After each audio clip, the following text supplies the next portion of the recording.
Vamos dar continuidade. Deixa eu passar aqui o tema. Bom, esse é o tema dessa noite: o reino de ferro. Então, ontem estudamos sobre o reino de bronze e hoje vamos estudar sobre o reino de ferro, que é as pernas da estátua. Eu começo o nosso sermão de hoje falando de uma situação bem interessante. A crucifixão é um dos métodos de tortura mais terríveis que o ser humano já inventou. E essa noite nós vamos estudar um pouco mais sobre esse assunto, né? E vocês têm ideia? Temos ideia assim, de assim, como surgiu esse tipo de sacrifício ou de morte?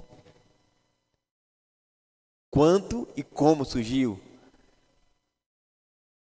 A crucifixão teve origem com os assírios no século 9, isso antes de Cristo, que suspendiam inimigos em estacas como forma de intimidação e punição pública.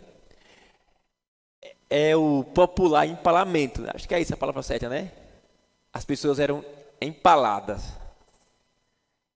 Só que ficou só aqui com os assírios. Essa prática foi adotada e desenvolvida pelos babilônios e mais tarde pelos persas no século 6 a.C., sobre Dario I. E um fato interessante nisso aqui é que é lá no governo persa que vai surgir a expressão que fala assim: maldito é aquele que morre no madeiro. Então, para os persas, morrer dessa forma era uma maldição. E aqui, ó, nós chegamos ao ápice do que foi a crucifixão. A partir do século III a.C., os romanos tornaram a crucifixão um método de execução lento, doloroso e humilhante.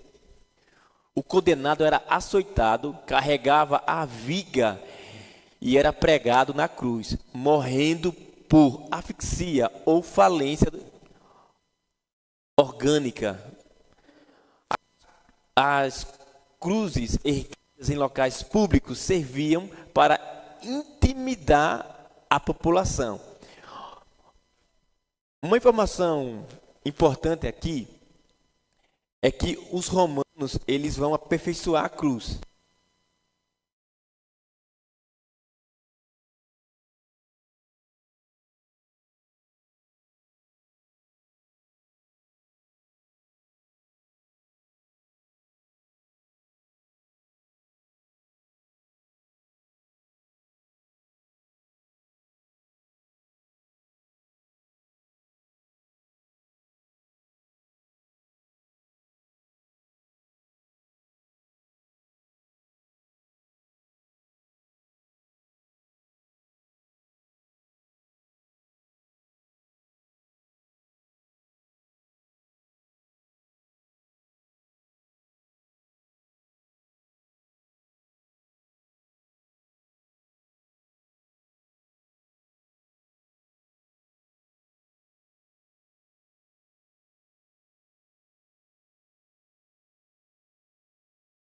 Oi.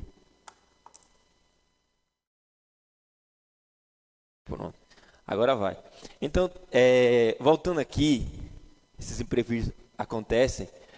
Então, os romanos, eles aperfeiçoaram a morte no madeiro para que ela causasse o quê? Humilhação. A cruz, ela não foi criada para que a pessoa morresse. Não. O objetivo aqui era fazer com que a pessoa sofresse mais e mais e mais até morrer. E o interessante era que o indivíduo que era condenado à morte, ele não carregava a cruz por completo. Ele carregava apenas, como ele fala aqui, a viga, que era aquela parte de cima, onde colocavam-se os braços do condenado. Então, ele era forçado a carregar essa viga, e ele sofria a punição, ele era castigado de várias formas, chicoteado, enfim, ele passava por um processo de tortura até chegar à cruz. E na cruz, esse processo de tortura, ele era o quê? Ampliado. Tinha pessoas que passavam dias para morrer, ficavam ali e era entregue à sorte.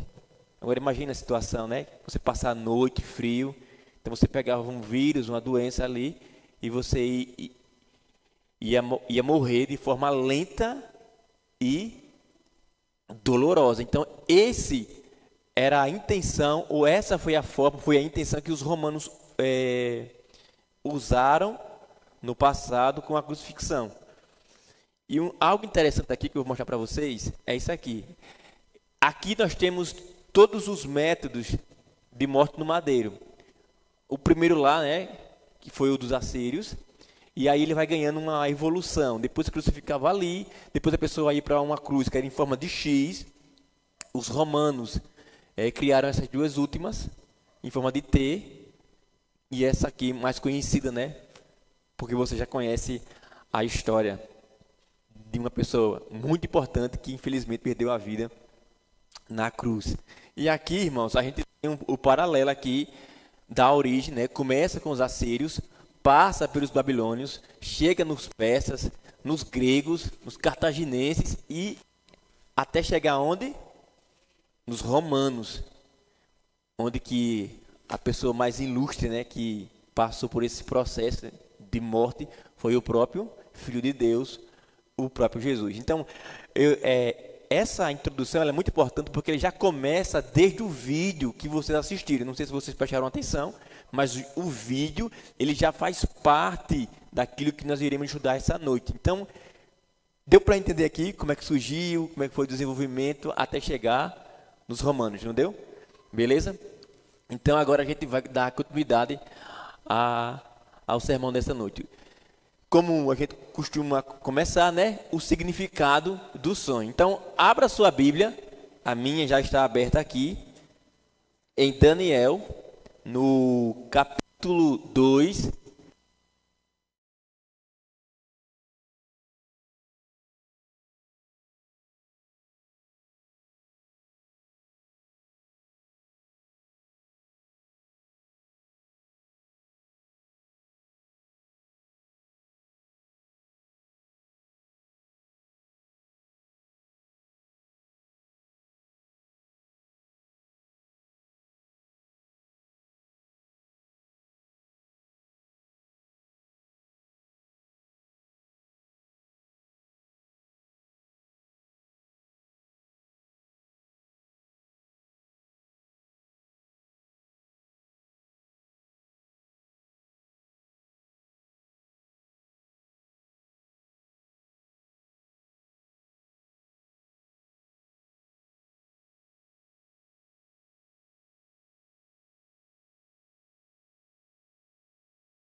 Oi, pronto.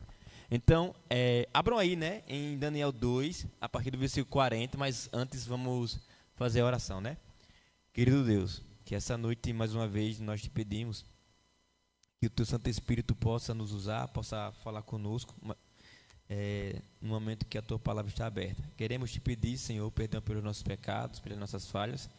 Te pedimos que o Senhor venha repreender as forças das trevas que tentam de várias formas prejudicar aquilo que o Senhor tem trabalhado para levar a mensagem para o teu povo, para os teus filhos.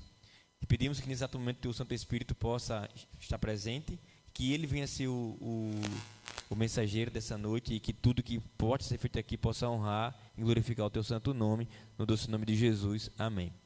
Então, pega aqui que eu esqueci. Diz assim, ó. Olha que interessante. Finalmente haverá um quarto reino, forte como o ferro, pois o ferro quebra e destrói tudo. Como o ferro despedaça tudo, assim ele destruirá e quebrará todos os outros. Uma coisa importante para o sermão dessa noite, nós vamos focar em 2 pontos aqui. Primeiro ponto: quem é o quarto reino? Quem é esse quarto reino que vai surgir aqui? E o segundo ponto: porque Deus usou o ferro para representar esse reino. Então, por que foi que Deus usou o ferro para representar esse reino? Então, o que nós iremos estudar aqui agora, primeiro vamos estudar a parte a primeira aqui, né, em amarelo. Quem é o quarto reino? Quem é o quarto reino? Vamos lá. Olha que interessante. Qual reino historicamente representa o reino de ferro? Então nós temos que ir para onde? Para a Bíblia.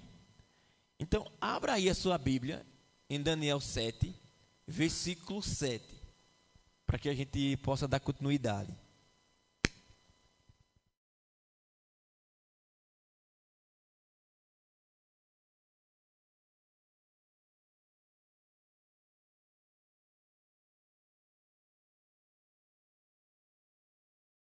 Vamos lá. Amém? Todo mundo achou? Diz assim, ó: na minha visão, durante a noite, vi ainda um quarto animal aterrorizante, assustador e muito poderoso. Veja que há conexão com o versículo anterior que a gente estava lendo. Tinha grandes dentes de ferro, com os quais despedaçava e devorava as suas vítimas e pisoteava tudo o que sobrava. Era diferente de todos os animais anteriores e tinha 10 chifres. Note que o versículo vai existir algumas cores, e essas cores é algo para que a gente venha discutir e aprender aqui. Esse ferro é o mesmo que vai aparecer aqui na estátua. E a informação importante é que esse poder, ele despedaçava e devorava suas vítimas, pisoteava elas. Mas o que significa isso? Quando uma pessoa está pisoteando outra, o que significa isso? Tem um nome para que dá a isso aqui, a esse episódio. Que nome é? Mais do que isso? Isso, humilhando. Então, além de você sofrer a derrota, despedaçava, de perder a guerra para essa nação que vinha e conquistava você, ela também, além de fazer tudo isso, ela começava a fazer o quê? Humilhava. Mas como ela fazia isso? Como ela exercia esse poder? Qual poder, olhando para aqui, para a história desse mundo, representa, tem mais conexão com o ferro? Numa linha assim histórica, qual nação, qual povo, quando governava uma nação, fazia isso? Aí a gente vai para onde? Para a Bíblia. A Bíblia vai dizer: os evangelhos apontam para Roma. Olha que interessante aqui, ó, em Lucas 2, do versículo 1 ao 3, fala assim, ó: naqueles dias, César Augusto publicou um decreto ordenando o quê? Recenseamento de todo o Império Romano. Esse primeiro recenseamento foi realizado quando Quirino era governador da Síria. Versículo 3. Todos iam para a sua cidade natal a fim de se alistar-se. Olha, Roma não apenas dominava ou governava o território, mas ela humilhava as pessoas a ser submissa às suas ordens. Então nós temos aqui uma comprovação bíblica de que esse quarto reino de ferro é Roma, é o Império Romano. Porque imagina só a situação, você era obrigado a obedecer isso aqui. Você tem que sair de onde você estava morando e ir para a sua cidade natal, simplesmente só para fazer o quê? Um alistamento simples. E ai de você se você não fosse. Uma outra coisa aqui interessante era que quando Roma governava, você era forçado a pagar o quê? Tributos. Nenhuma nação anterior fazia isso.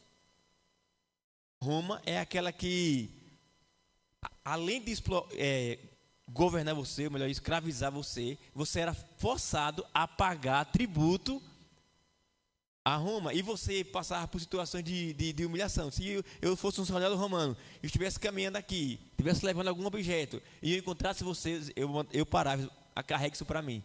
Mesmo se a minha direção fosse o contrário, você era obrigado a carregar. Ai de você, se não cumprisse ou recebesse a minha ordem. Então, além de fazer tudo aquilo, pisoteava, né? Humilhava a nação que era governada por eles. E aqui, continuando ainda, os evangelhos apontam para Roma. Em João 19, versículo 10 e 11, diz assim, ó: Então Pilatos disse: Você não quer falar comigo? Lembre-se que eu tenho autoridade tanto para soltá-lo como para mandar crucificá-lo. Versículo 11. Jesus lhe respondeu: Nenhuma autoridade teria sobre mim se do alto não te fosse dada. Por isso, aquele que me entregou a ti incorre em pecado maior. Veja que Jesus está usando um termo que Daniel sempre está falando para o rei Nabucodonosor quando ele está explicando o sonho. Há um Deus aonde? No céu. Então Daniel diz para Nabucodonosor que ele estava no poder porque foi o Deus do céu quem deu a ele autoridade. A mesma coisa Jesus está dizendo para Pilatos: Você não tem poder sobre mim. E o poder que você tem foi lhe dado por quem? Pelo Deus do céu. Então tudo que acontece aqui na terra tem permissão de quem? De Deus. É Deus quem está governando, é Deus quem está dirigindo.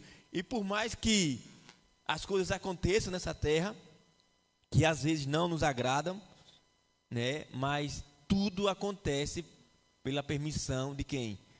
De Deus. Esse aqui, irmãos, era o território, ou foi o território que o Império Romano governou. Essa parte que está em amarelo foi toda a extensão que vai da Europa, à Ásia, à África, do que foi um dia o Império Romano.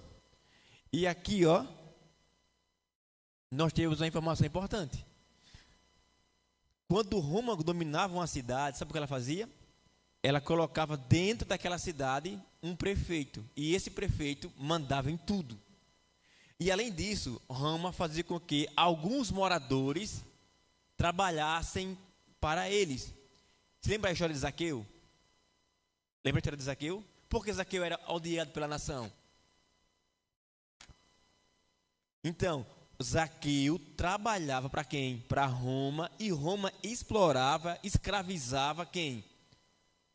O povo judeu da época. Por isso que Zaqueu era tão odiado, porque eles se enxergavam que Zaqueu havia traído a quem? A pátria e principalmente quem? Deus. E o que acontece é que Zaqueu, ele enriquece, e nós sabemos como foi que ele enricou, né?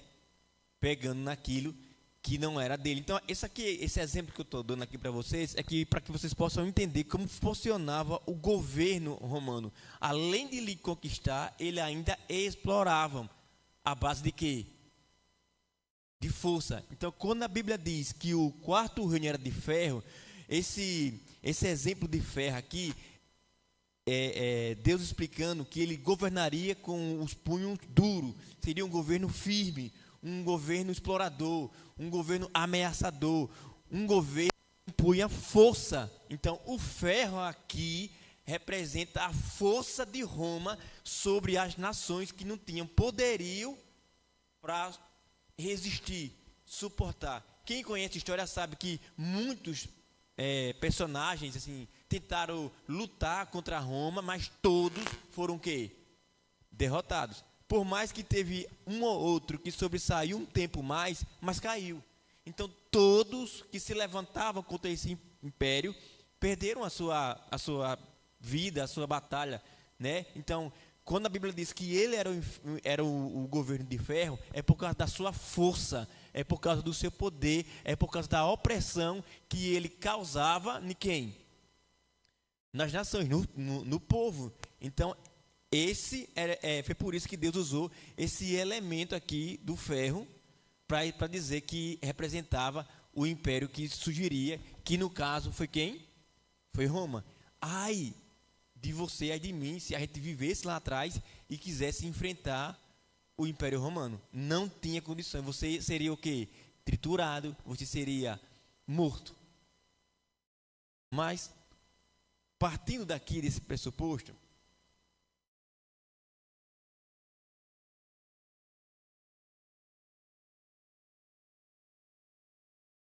pronto.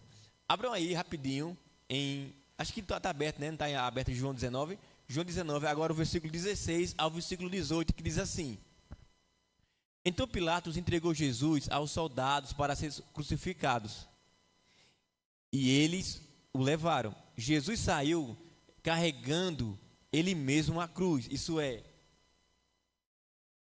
a parte de cima, para o lugar chamado Calvário. Em hebraico, o nome desse lugar significa Gólgota, lugar da caveira. Ali, os soldados pregaram Jesus na cruz e crucificaram também outros 2 homens, um de cada lado dele. Irmãos, foi no governo de ferro que o Filho de Deus morreu. Foi nesse governo romano que Cristo foi crucificado lá na cruz do Calvário. A pergunta que eu faço para a igreja essa noite, não precisa responder, para vocês pensar, é o seguinte: você morreria por uma pessoa, digamos, que fez algum mal para você? Em hipótese nenhuma. Não há essa possibilidade. Mas, irmãos, quando nós olhamos para Cristo, o que é que nós aprendemos? Nós aprendemos a humildade e nós aprendemos um Deus que nos ama, apesar de toda a maldade que você, que nós cometemos. Eu estava conversando com um amigo esses dias, disse: olha, lá no trabalho, né, olha, se liga, tem câmera aí, viu? Ele ficou assim. Aí eu saí dali e saí pensando: a igreja tem câmera, não tem? Tá aqui, ó. Mas você já parou para imaginar se a sua vida tivesse câmeras para onde você vai, o que você vê, o que você come, o que você veste? Se a sua vida fosse um espetáculo para o mundo, como seria? Você se sentiria confortável do jeito que você está vivendo? Mas você sabia que nós não precisamos de uma câmera para pensar nisso, porque a Bíblia diz que Deus nos vê. Você pode até pensar que você não está sendo observado, mas Deus está te vendo. Deus sabe os caminhos que você anda, Deus sabe as coisas que você tem feito, porque eu posso esconder de vocês, mas jamais eu vou esconder de quem? De Deus. Então, quando eu olho para essa história, eu lembro de alguém que tomou o meu lugar, era inocente e se fez culpado por causa de mim e por causa de você. Certa vez Jesus foi questionado. Lá em Mateus, pode abrir aí, em Mateus 22, no capítulo 22, versículo 17 ao 21, Jesus foi questionado. E diz assim a passagem: assim sendo, diz-nos o que pensas. É certo pagar imposto a César ou não? Jesus, porém, conhecendo a má intenção deles, perguntou: hipócritas, por que vocês estão me pondo à prova? Mostra-me a moeda usada para pagar o imposto. Eles lhe mostraram o denário. E ele lhes perguntou: de quem é esta imagem e esta inscrição? Versículo 22. Ao ouvir isso, ficaram admirados e o quê?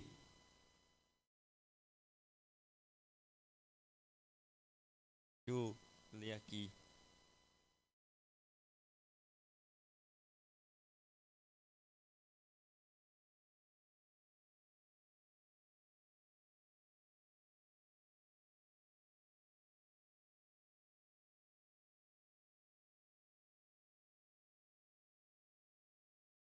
Versículo 21.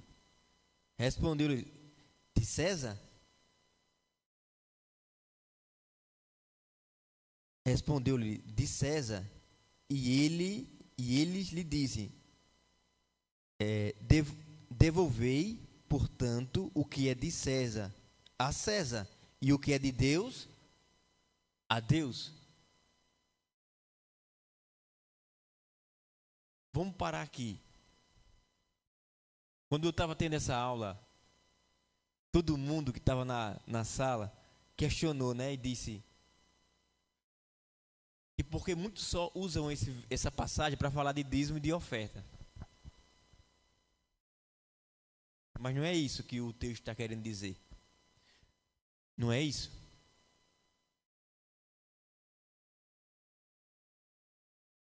Quando Jesus manda pedir a moeda ou o denário, e quando está lá a inscrição do rosto de César, Jesus pergunta: de quem é essa moeda aqui? Aí eles respondem: essa moeda é de César.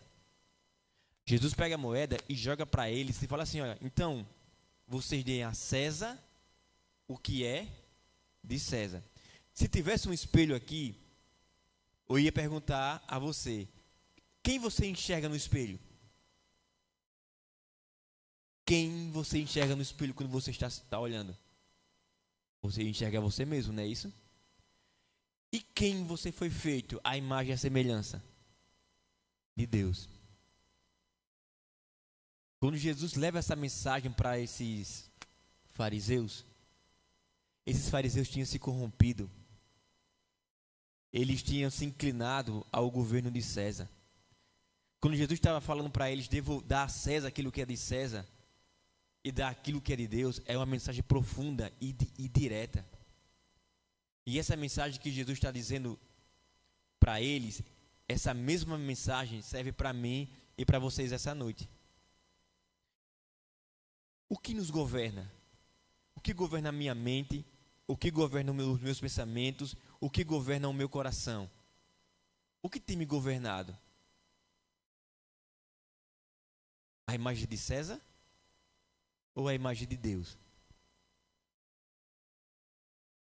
Irmãos, quando Jesus diz assim, ó, dê a César o que é de César, esse mundo, ele foi feito com um único propósito: para que as criaturas de Deus o reconhecessem e o servissem.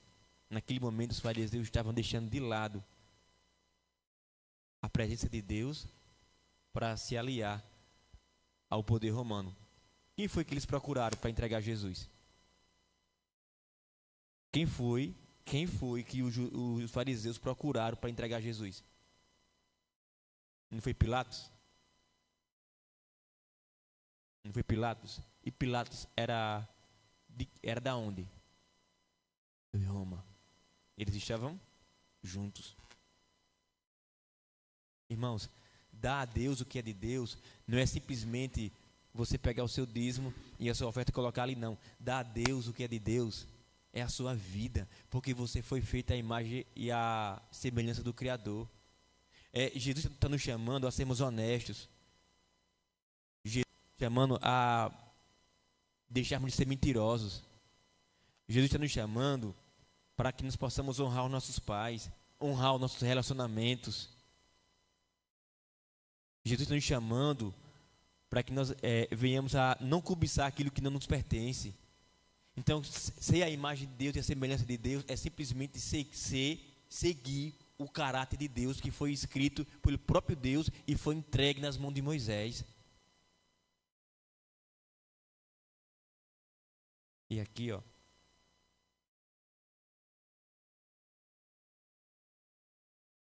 No livro O Desejado de Todas as Nações, na página 25, fala assim: Cristo foi tratado como nós merecemos, para que pudéssemos ser tratados como Ele merece. Foi condenado por nossos pecados em que não tinha participação, para que fôssemos justificados por sua justiça, em que não tenhamos participação. Sofreu a morte que nos cabia, para que recebêssemos a vida que lhe pertence. Pelas suas pisaduras fomos sarados. Eu vou convidar o Wellington aqui a vir à frente. Vai vir?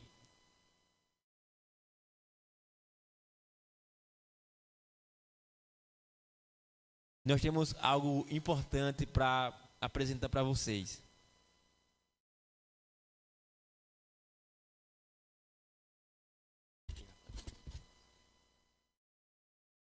Pronto.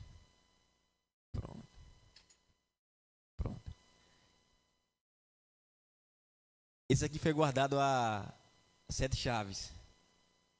Fica aqui, ele está assim de lado assim. Isso. Irmãos, essa imagem, esse desenho representa quem? Jesus. Aqui nós temos, de uma forma assim,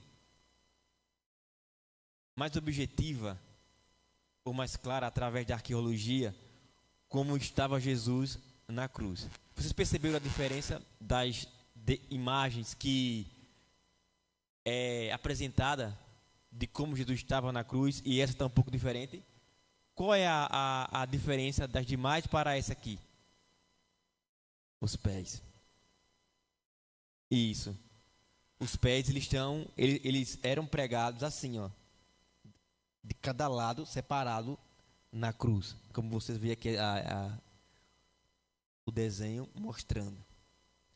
Agora, irmãos, preste atenção, olha aqui para a tela.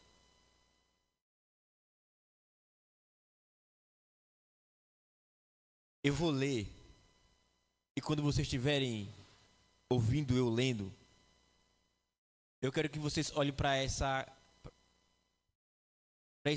imagem aqui.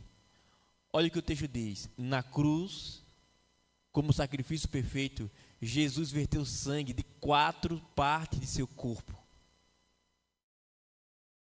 de suas mãos, em expiação pelos atos pecaminosos que cometemos com as nossas próprias mãos. Os pregos foram colocados nas mãos de Jesus, por causa do meu ato pecaminoso, por causa do seu ato pecaminoso que nós praticamos diariamente com as nossas mãos. Era para ser as minhas mãos, era para ser a sua mão, era para ser as nossas mãos, mas foi nas mãos de Cristo.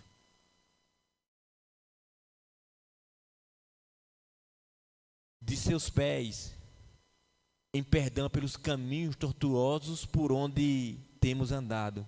Sabe por que tinha pregos nos pés de Cristo? Pelos caminhos que eu e você caminhamos muitas das vezes, e nós sabemos muito bem para onde estamos indo.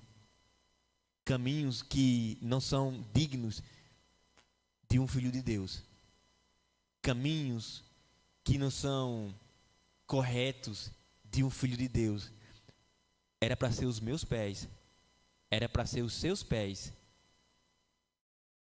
era para ser os meus pés, era para ser o seu pé, era para ser os nossos pés, mas foi o dele.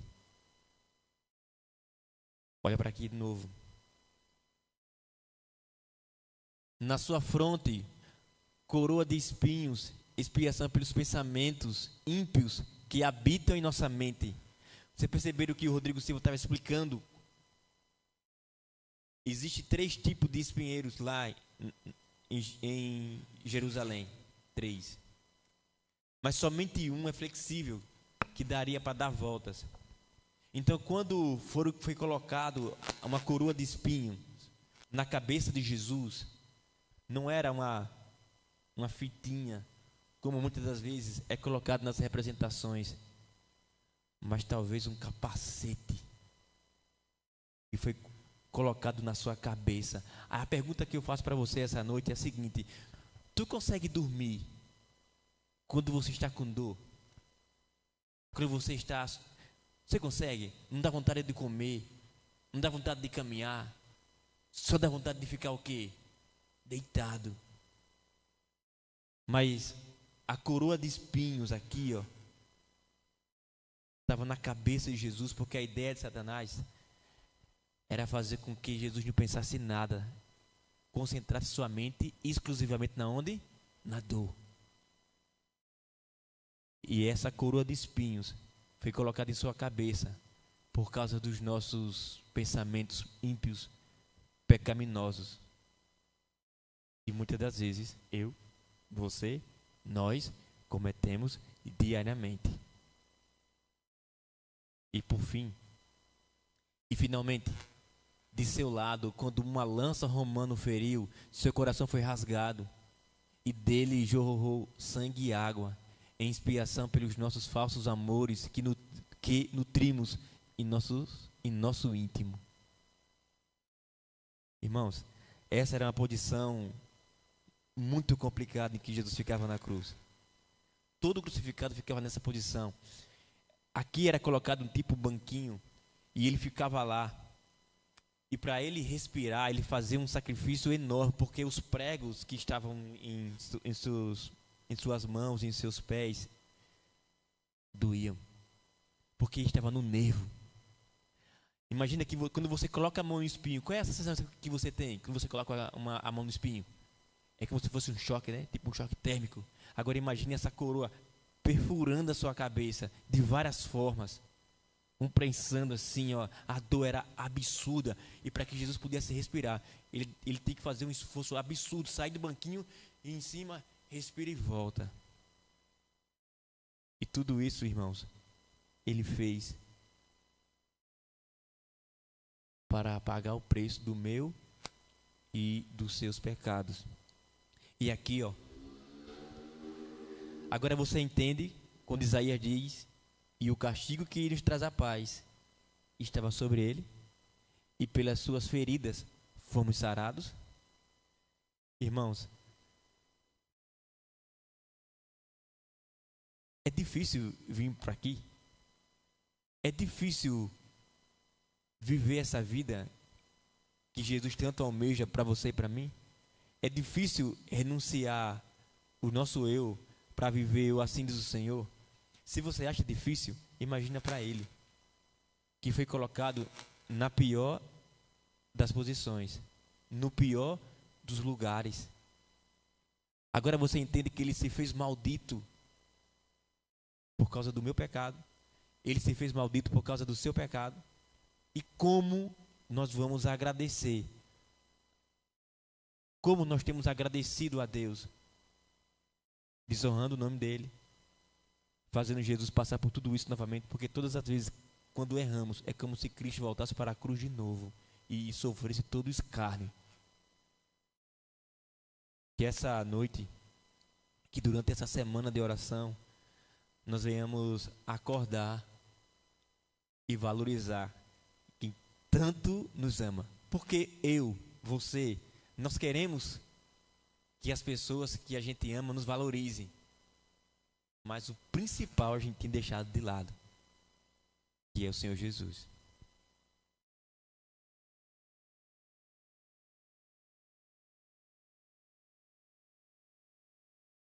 Essa imagem, ela nos diz o seguinte, irmãos.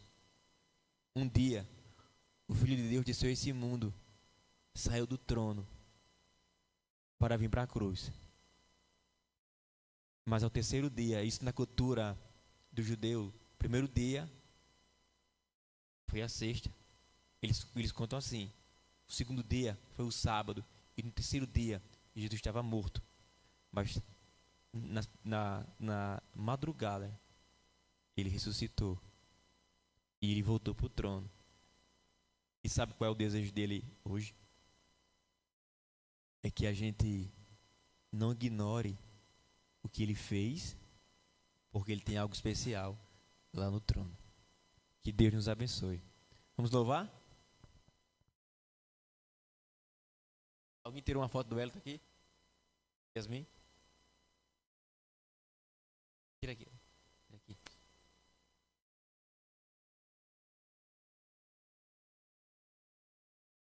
Tira aí.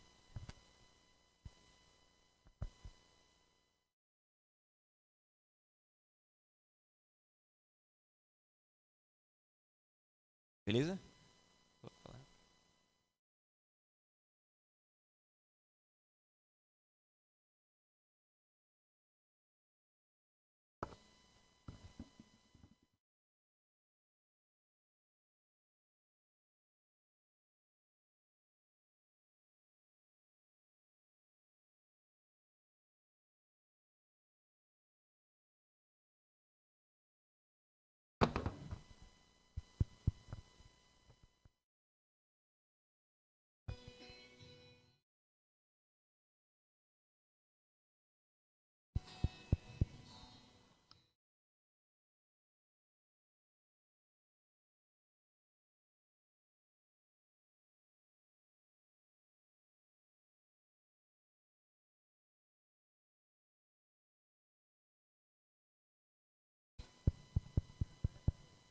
Agora foi.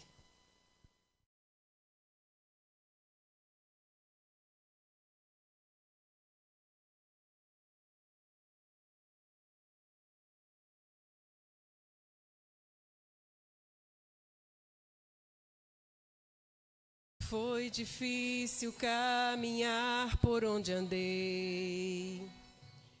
Perdi meu rumo e num abismo mergulhei. E enquanto eu calei, envelheci por dentro. De gemidos preenchi meu respirar. E sem pedir ajuda eu tentei lutar. Mas sem o teu poder voltei ao meu penar. Tristeza e agonia, noite e dia em ciclos, sufocavam minhas chances de mudar. Até que confessei o meu pecado e minha iniquidade não mais ocultei. Senti a paz ao meu lado. Na tua justiça minha alma lavei. Estou melhor agora, bem melhor agora. Quase a ponto de perder a lucidez. Me vi prostrado aos teus pés mais uma vez. Senti total vergonha por viver vazio. Não havia mais razão para continuar. Até que confessei o meu pecado e minha iniquidade não mais ocultei. Senti a paz ao meu lado. Na tua justiça minha alma lavei. Estou melhor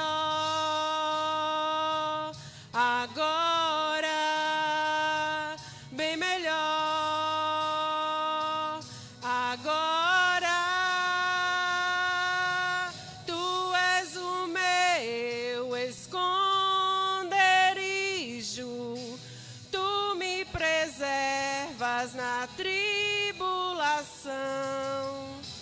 Hoje eu sou o teu amigo e é bem melhor estar em tuas mãos.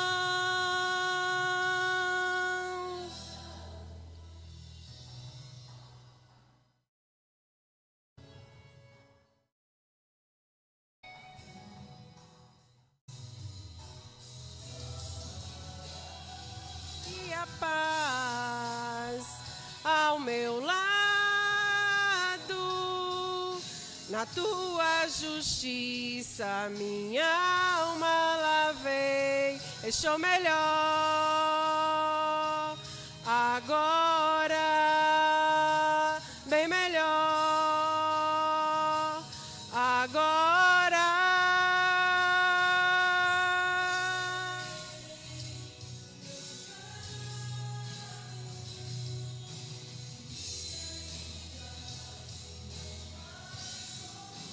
Sente a paz ao meu lado,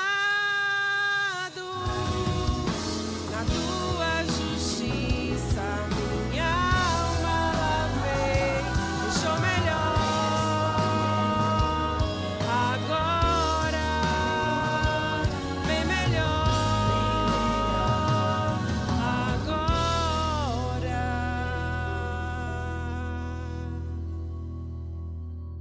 Amém.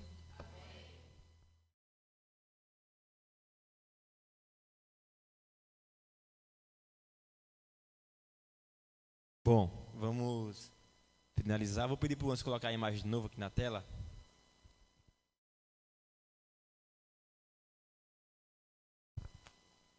Isso. Irmãos, que durante todas essas noites, que essa mensagem que a gente está aprendendo aqui, que a gente está estudando, que ela não fique apenas aqui, mas às vezes você aqui, às vezes não prestou atenção, uma situação ou outra, você pode assistir em casa novamente e ver se deixou alguma coisa que você não percebeu no momento.